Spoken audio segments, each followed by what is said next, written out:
If you're the number one kid in your family, you want to get it all just right. Or maybe you're a wrecking ball of energy, a feisty kid whose brain is quirky and bright. Are you the quiet type who lives in your head now? Or are you off in outer space? Could you be the kid they call the little brat? You just want in, but no one gives you a place. You're a maze of mysteries and doubts. You're a maze of ups and downs and outs. You're a maze of possibilities. You're a maze of extraordinaries. And hidden in the zany maze that is you, I'll be blunt, there's a treasure that's worth the hunt.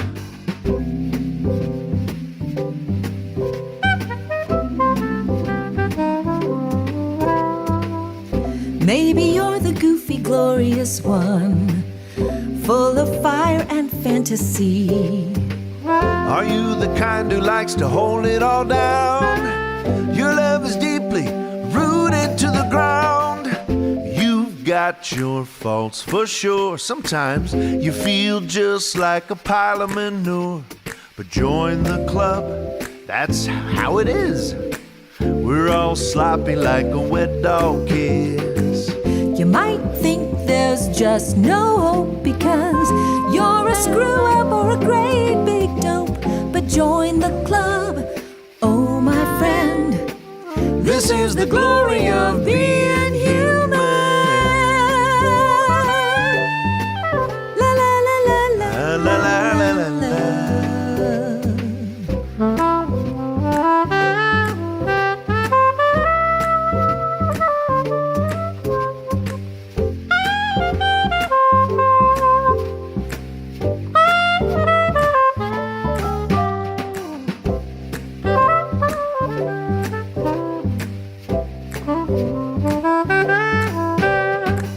We're full of pieces that don't seem to fit together, a jumbly mess of jubilee. But there's a seed of something great in me and you. We're full of wonder, yes it's true. We're a maze of mysteries and doubts, a maze of ups and downs and outs. A maze of possibilities, a maze of extraordinaries. And hidden in the zany maze that is you, I'll be blunt, there's a treasure that's worth the hunt. You're a maze of mysteries and doubts. You're a maze of ups and downs and outs. You're a maze of possibilities. You're a maze of extraordinaries. There's a treasure that is hidden in you. Yes, it's true.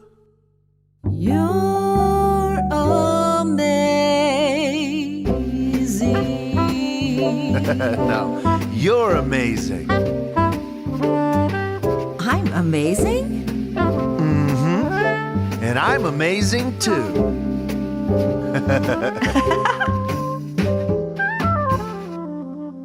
We're amazing.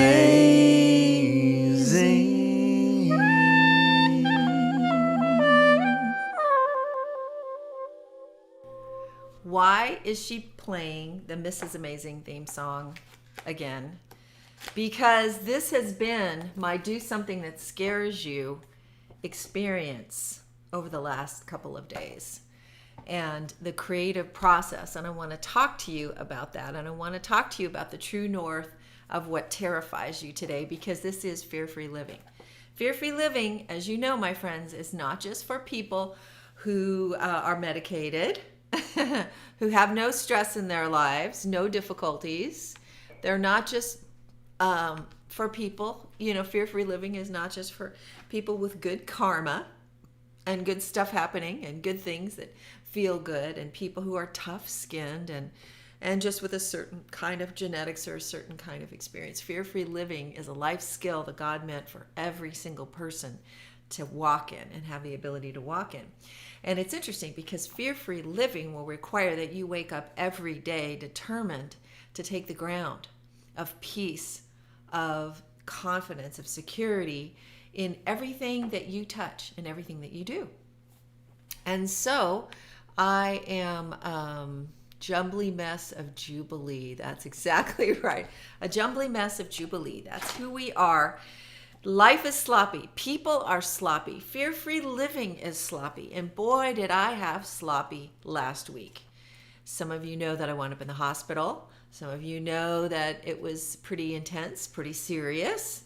I'm not going to go into a whole lot of that because, as I talked to you about on Friday, the hospital is a great place to get an alternative identity and an alternative warm blanket of affection and attention when God wants us to throw it off and stay in divine health thinking and authority.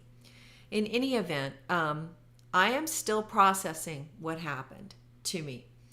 And I want to talk with you about one of the key things that I speak about when I do my fear-free living trainings, my 14-week programs, about the traumas and the fears you have, the things that are repeating, themed experiences that you've had in your life that show up and kind of create a pattern. And that there is a very personalized set of traumas and experiences that have been enrolled in your life aimed specifically at making you scared to do the things you were created to do. Fear is personal, and fear is aimed at your purpose. And so I talk a lot about that, and I talk about how you can actually know an awful lot about your destiny and your purpose by what scares you and terrifies you, which is good news, bad news, right? Because to find out that your destiny is wrapped up in the thing you resist doing the most means that as you face it, chances are you're going to experience the emotion of fear more related to your destiny than anything else in your life. And I don't know about you, but I really don't have time not to do destiny stuff. I really want to spend my time figuring out how to do the things that I was created to do that'll make the biggest impact on this planet. But if I believe the story that fear tells me, I will avoid doing the very things that I was created to do to bring the most impact into the world. And it's interesting because my son sent me or made me aware of a book called The War of Art. You know, you've heard of The Art of War by Sun Tzu, and that we can learn an awful lot from. But this author, I think his nice name is Pressman, I've just started it. It's called The War of Art. And it talks about how there's this thing called resistance that you will face as a creative anytime you want to do something that is related to your higher purpose, spiritual growth, physical change and growth, or creative output. You will experience this thing he calls resistance. And he sees it in an evolutionary sort of mindset. And he sees it sort of, I think, also in sort of an Eastern mystic, worldview assessment. But I want to tell you, as he spoke in his book about the resistance that comes up in us anytime we're going to do something particularly valuable or important, or that involves risk into growth, creativity, or transformation, that you can count on this thing called resistance pushing back against your efforts. And he describes how it works, and he's uncanny in understanding how resistance works. Now, I like his word resistance because I think that when you take things out of the paradigm that we're used to engaging them with, then it makes us see a little bit differently. The inner resistance. you often feel it in the resistance of procrastination or avoidance. This is a very subtle way that we resist doing the very things we say we want to do the most. The things we believe that are going to allow us to make the biggest change in the world. We have an uncanny way and very sneaky, brilliant, soulish, human nature set of skills to allow us to avoid, to procrastinate, to sublimate, to push down, to push aside the things that are the most important things for us to do. And I learned something last week when I was in the hospital. I have been engaged in a very high-level battle doing something very important as a patriot in my town. And I really do think that was a good thing to do. I really do think that that was a God thing to do. But I also learned through the process that, as I've told you guys many times before, if you have a very strong gift, and most of us do have a complex of gifts, you'll have a strong gift which is easier for you to use and easier for you to use to avoid doing the other thing, which is very often where your greatest purpose and impact and your greatest need is.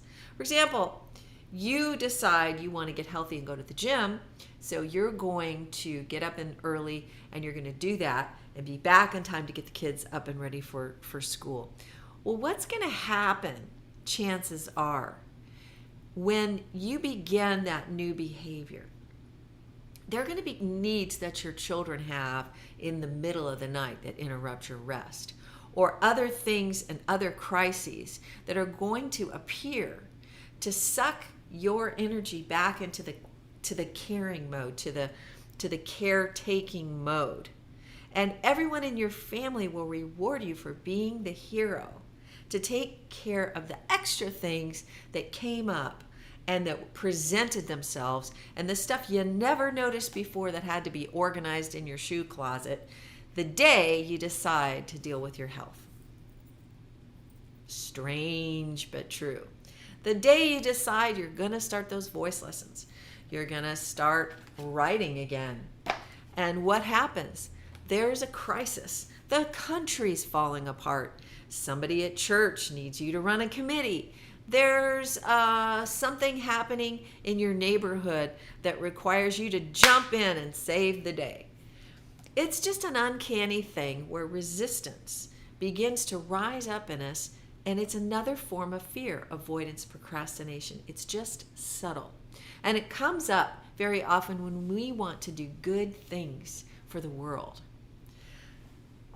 And we have to be very careful, because fear, cloaked in resistance, avoidance, and procrastination, will give us every reason in the world to save everybody else except for ourselves and the destiny and the purpose that God placed in us. If God has given you the calling to grow, to change, to deal with things that are hiding, undealt with issues in your life, a need to make changes for your finances, for your family, your marriage, your communication, your creating a newer entrepreneurship that is a way of influencing your realm, and that is going to make change, but it's going to involve a lot of personal emotional risk into that. You're going to find that you'll want to save everybody else in your sphere, except for save the time it takes for you to show up to do that thing. And you'll get rewarded for saving everybody else and saving the world. In my case, I think that I did some great things for my community. I think I was central. I was integral to the success of a super important project that is ongoing and carrying on. But you know what? When I got physically attacked, which I think was a spiritual attack, and by the way, I'm already like well on my way to making the enemy hurt because of it. as I was sitting there recapping what had happened, I realized that there was an unrequited part of my calling and purpose that I had allowed to languish. My heart, my artist heart, languished and suffered because the crisis of saving the world seemed so much more important and easier for me to do than to show up at a blank page and write more stories for kids. And do you know what? That lack of care for my artist heart might have hurt me just as much as anything the enemy tried to do to me. Do you know what I'm talking about? Can you see what I'm talking about? Must I be involved as a patriot in doing good work? Absolutely. Right now, we have a country to get back. But if you misunderstand the value of your artist gifts and your relationship gifts and the things that are not so obviously applauded, you will miss the impact that you are called to have.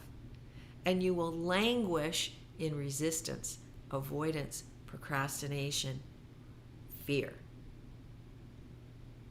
My friends, it is so much easier for me to be the codependent, competent air traffic controller for any project in the world except for to sit down in front of a blank page and write about the Folsom family and what has to happen in their world, in their town, in their stories.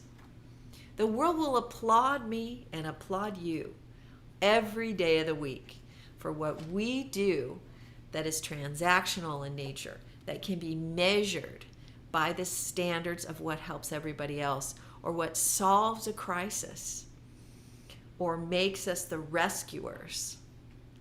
It's much more scary to pull back from some of those activities and save your artist heart. Save your marriage. Save your relationship with your kids. Save your body from ill treatment and obesity and lack of exercise or nurturing. To save something, to value, to save something that in its essence you cannot prove has more value than the crisis. There's always a crisis that will come up, and there's a certain amount of fear associated with not saving the world. But underneath that fear is another fear, and that's a deeper fear, that if you show up to have that nurturing time, to take care of yourself, to deal with your family, your marriage, your body, your own growth with God, your art, your music, your new project, your risk-oriented entrepreneurial thinking for the world, that you'll never be enough. You'll be alone. You'll be abandoned. You'll be rejected, and it won't matter. What you do won't matter. See, I could find so many things that I've been doing recently that they have great value, and I don't necessarily regret that I did them. But I was able to check the boxes. The deeper call to write, to create, to compose, to sing, to create the new stories, the new songs for the new awakening, that to me is a lot scarier, because I don't have a built-in audience of people that are going to affirm me, buy my stuff, support it. I had a fabulous distribution all ready for these books, and was going to make a big splash and do all these things. And frankly, the guy turned out to be a flake. What am I going to do? What am I going to do? Did God call me into the quiet place, into the scary place, into the secret place to write and sing and create jazz worship, even though so many musicians from Boston are terrified to come now? Even though the vid destroyed a lot of relationships. Did God call me to do that? Did he say that had value? Because my inner resistance, my inner avoidance, my procrastination, and my sublimation of that, pushing it aside and putting all that energy into something else, my inner resistance tells me that the creative heart doesn't have the value, that the rest isn't highly valued, that the need to grow in God when there's so many more loud things, that doesn't have the value. The stopping of everything to make sure I have intimacy with my children and my family, that doesn't have value compared to the crisis, compared to the transactional, compared to the other things that people want from me or I want for myself, because I am a very sneaky person. I know how to avoid, and I can feel it. And you know what? Of all the things I felt this week, I think one of the thumpy thumps I felt inside was the awareness that when God pulled my project from me and said, you're going to have to stop doing that for a while. You're going to have to rest. Look where it landed you for now. I realized I was alone with a blank page. I was alone with a fear of emptiness. I was alone with the fear of lack. That it wouldn't matter whether I wrote or not, but I should write. I should create. But who's going to care? Who's going to know? What if I get there anyway and there's nothing good on the other end of that word processor? What if I sit down to write music and there's no music there? What if I go and spend time with God and I don't get words of knowledge and stuff like so-and-so does, and the heavens don't open and all this stuff? In fact, guys, can I just tell you a little secret? One of the things I love about Curry Blake is he says that actually our version of spirituality may be the least mature. He said it's a servant that needs to constantly be told all of the time where to go and what to do and how to do it. And he said, and yet it's the son or daughter that is a co-heir with Christ who just goes about their business because they function in the value of God, and they don't need words of knowledge all the time. They don't need prophecy all the time. They don't need angelic appearances and constant revelation to do what to express fullness. And he basically says that we have it all backwards, that our idea that the most mature and the most spiritual people are the people who are always getting revelation and getting words of knowledge about everything and being told every single thing to do. And he said, you know what, I have to tell you, I think that we're wrong on that. I think that people that behave like sons or daughters who have authority and just go do what the Bible says, he says, I believe that's the mark of maturity, and not the people who have to get words of knowledge every minute of the day about every single thing. He said, in the scripture, it's the slave, it's the servant that has to be told all the time what to do. The son or daughter has agency and goes and does things. But what if I feel when I go into that quiet place with God that I should be getting a big revelation, that I should be hearing his voice all the time, that I should have these dreams and visions, that I should be getting constant heavy revvy, and what if I don't? Maybe that makes me avoid those quiet spaces. What if I go to the page and it stays blank? What if I write this song and there's nothing there? These are the places where, as fear-free livers,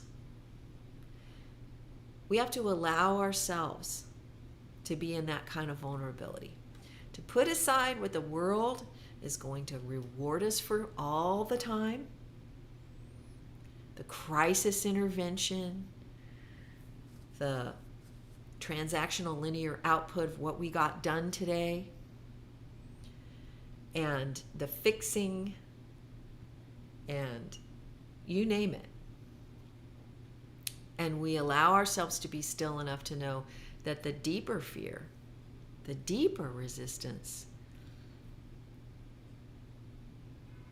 is against the quiet things that don't have the value the world places on them, the creative spaces, the vulnerable spaces, the quiet spaces. This is how fear works. This is how resistance works. We're going to talk about it. So I had to go back today to the blank page, to the space in my writing and my work. And I'll tell you what, it is way more fear-inducing for me to go there than it is to take on a whole town full of crazy Marxists. Well, but the Lord was saying to me that the cost, yeah, there was some cost, there was some warfare, there was some stuff. The greater cost in the secret place. There's a greater cost in the secret place. We might get a lot of rewards for like going out on the field and bleeding and the battling and the, oh my gosh, you're so amazing. You went out and fought that battle and you blah, blah, blah. Pray for Julie. She's in trouble. She went in the hospital because of this big battle. Yeah, kind of. But the Lord was saying the deeper thing is an unrequited artist heart, is an unrequited set of quiet, hidden things that God is calling us into that the world will never know. They may never reward us. They may never read our stories or sing our songs or know what we did in the quiet or know the gardening that we did because that was what God gave us, or know the time we had to spend just loving Him and being vulnerable there without heavy-revy, or the things that we needed to do to just exercise, take care of ourselves, take our supplements, do our proclamations, sit with our spouses and exchange time, hold a baby.